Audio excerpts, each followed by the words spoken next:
Hello friends, मैं रिचा अपने इस चैनल पर आपका स्वागत करती हूँ।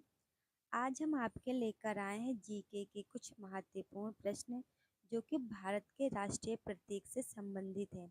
ये जो प्रश्न हैं किसी न किसी एग्ज़ाम में पूछे गए हैं, तो इसलिए ये क्लास आपके लिए बहुत ही इम्पोर्टेंट हो जाती है। तो चलिए शुरुआत करते हैं। इसमें पहला प्रश्न क्या है? भारतीय ध्वज संहिता के अनुसार राष्ट्रीय ध्वज की लंबाई और चौड़ाई का अनुपात कितना है? तो भारतीय ध्वज जो संहिता के अनुसार है वो राष्ट्रीय ध्वज की लंबाई कितनी है, उसकी चौड़ाई। अगर लंबाई पूछता है तो कितनी लंबाई है? 3। और चौड़ाई कितनी है? तो 2। अगर पहले पूछे चौड़ाई कितनी है तो चौड़ाई हो जाएगी पहले 2 अनुपात है। अगर लंबाई बाद में पूछे तो इसका कितना हो जाएगा? 3। ठीक है, ये इसका विपरीत है। अगर सबसे पहले देखो, अगर इसमें प्रश्न में क्या है? लंबाई और चौड़ाई। लंबाई और चौड़ाई का अनुपात कितना हो जाएगा? 3:2। लेकिन अगर वहीं पूछे चौड़ाई और लंबाई का अनुपात तो 2:3। ठीक है, देखिए प्रश्न वही है। भारत के राष्ट्रीय ध्वज की चौड़ाई, पहले चौड़ाई है उसके बाद लंबाई। तो चौड़ाई कितना है? तो 2। और लंबाई कितना है इसका? 3। कौन सा प्रश्न सही हो जाएगा? ये वाला प्रश्न सही हो जाएगा। आगे देखिए तीसरा प्रश्न क्या है? भारत के राष्ट्रीय ध्वज के मध्य बने धर्म चक्र का रंग क्या है? तो हमारा जो भारतीय राष्ट्रीय ध्वज है उसका जो बीच का कलर है कैसा है? तो हरा है। अगला प्रश्न देखिए, भारत के राष्ट्रीय ध्वज के चक्र में कुल कितनी तीलियां हैं? तो 24 तीलियां हैं। अगला प्रश्न देखिए, स्वतंत्र भारत के राष्ट्रीय ध्वज का डिजाइन निम्नलिखित में से किसने बनाया था?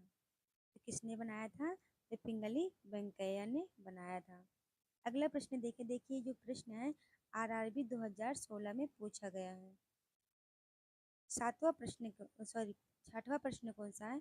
तो भारत का राष्ट्रीय गान कौन सा है? तो भारत का जो राष्ट्रीय गान है क्या है? तो जन गण मन, ये भारत का राष्ट्रीय गान है। अगला प्रश्न देखिए, भारत के राष्ट्रीय गान के रचयिता कौन है? जो हमारा भारत का राष्ट्रीय गान है उसके रचयिता कौन है? तो रविन्द्रनाथ टैगोर। ये भी आरआरबी 2016 में पूछा गया प्रश्न है।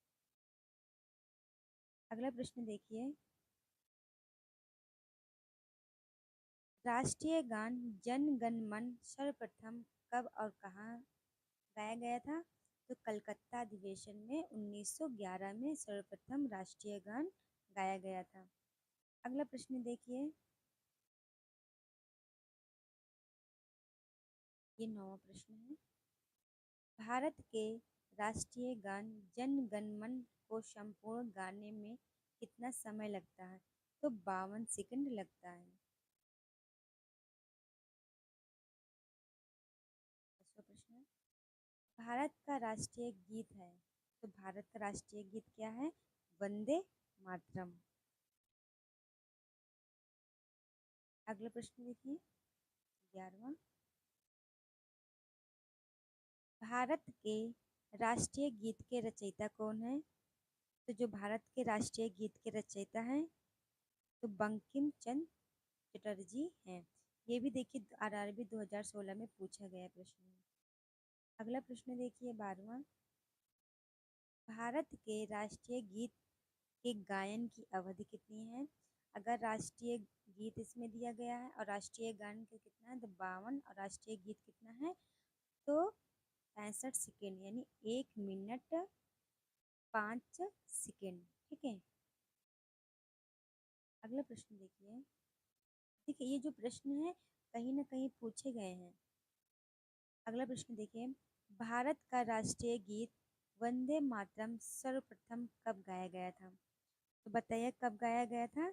तो 1896 में गाया गया था। भारत का राष्ट्रीय गीत वंदे मातरम किस ग्रंथ में संकलित है? तो आनंद आनंद मठ में संकलित है। आकाशवाणी और दूरदर्शन के दैनिक कार्यक्रमों की शुरुआत किससे होती थी? तो किससे होती थी बताइए? तो राष्ट्रीय गीत से होती थी। सारनाथ स्थित राष्ट्रीय स्तंभ का कौन सा भाग राष्ट्रीय प्रतीक चिन्ह के रूप में लिया गया है? तो कौन सा सारनाथ के जो स्थित राष्ट्रीय स्तंभ है उसका जो हमारे राष्ट्रीय भाग में कौन सा प्रतीक लिया गया है? तो शीर्ष भाग लिया गया है। अगला प्रश्न देखिए, निम्नलिखित में से किस पशु को भारत के राष्ट्रीय प्रतीक में शामिल नहीं किया गया है? तो किसको शामिल नहीं किया गया है? तो ऊंट को शामिल नहीं किया गया। ये प्रश्न कब पूछा गया था? एसएससी 2020 में पूछा गया है।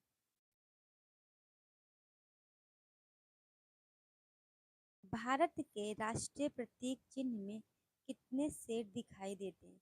ये प्रश्न आपको बताना है। तो इसमें पूछा गया, देखो अगर कितने हैं, टोटल 4 है, लेकिन हमें दिखते कितने हैं वो अभी हमें उसको आपको हमें बताना है, ठीक है, कमेंट के माध्यम से। अगला प्रश्न देखिए,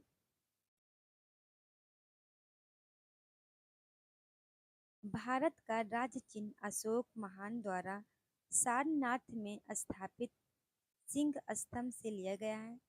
इस राज चिन्ह के मूल स्तंभ में कितने सिंह है, यानी मतलब कितने शेर दिखाई देंगे तो अलग प्रश्न है, लेकिन कितने शेर हैं? तो 4 शेर हैं, ठीक है। ये प्रश्न रीट में पूछा गया है, ठीक है। अभी जो रीट का पेपर हुआ है उसमें पूछा गया था। भारत के राष्ट्रीय संवत के रूप में किस संवत को मान्यता प्रदान की गई है? तो शक संवत को मान्यता प्रदान की गई है। अगला प्रश्न देखिए,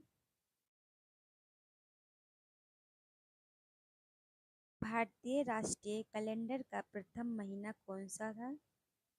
प्रश्न क्या है? भारतीय राष्ट्रीय कैलेंडर का प्रथम महीना कौन सा है?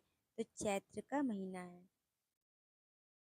अगला देखिए, वैसे तो 22 प्रश्न है। संघ संवत पर आधारित राष्ट्रीय पंचांग अंतिम मास होता है। जो हमारा शक संवत है उसके आधार पर हमारा राष्ट्रीय पंचांग का अंतिम महीना कौन सा होता है? तो फागुन का।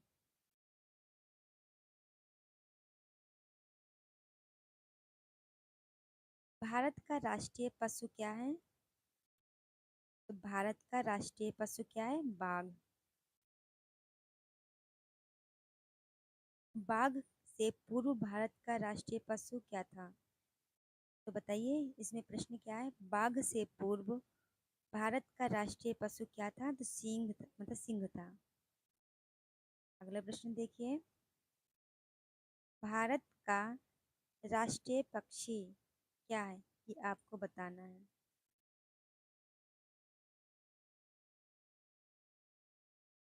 भारत का राष्ट्रीय आदर्श वाक्य क्या है? तो सत्यमेव जयते। ये आरआरबी 2016 में पूछा गया है।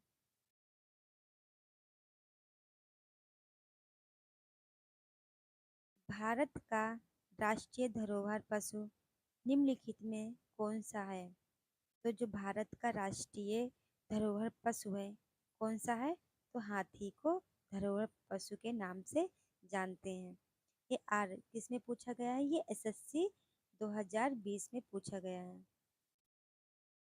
अगला प्रश्न देखिए, और लास्ट प्रश्न है, निम्नलिखित में से कौन सा भारत के सारनाथ सिंह स्तंभ का घटक नहीं है?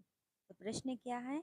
भारत के सारनाथ में जो सिंह का जो स्तंभ है इसका घटक किसमें से नहीं है? देखो, सिंहों की आकृतियां भी है, नीचे घंटी के जो आकार का कमल है वो भी है, और इसमें क्या है? दक्षिण दिशा को दर्शाते हुए निकासीदार गाय, ये नहीं है, ठीक है। लेकिन क्या है? धर्म चक्र, ये भी है। तो इसमें प्रश्न क्या है? ये जो दक्षिण दिशा की, जो हमारे दक्षिण दिशा को दर्शाती हुई नकाशीदार गाय है, ये इसमें इसका घटक नहीं है। ये कब पूछा गया था प्रश्न? एसएससी 2022 में पूछा गया है। आई होप आप यहाँ तक समझ गए होंगे।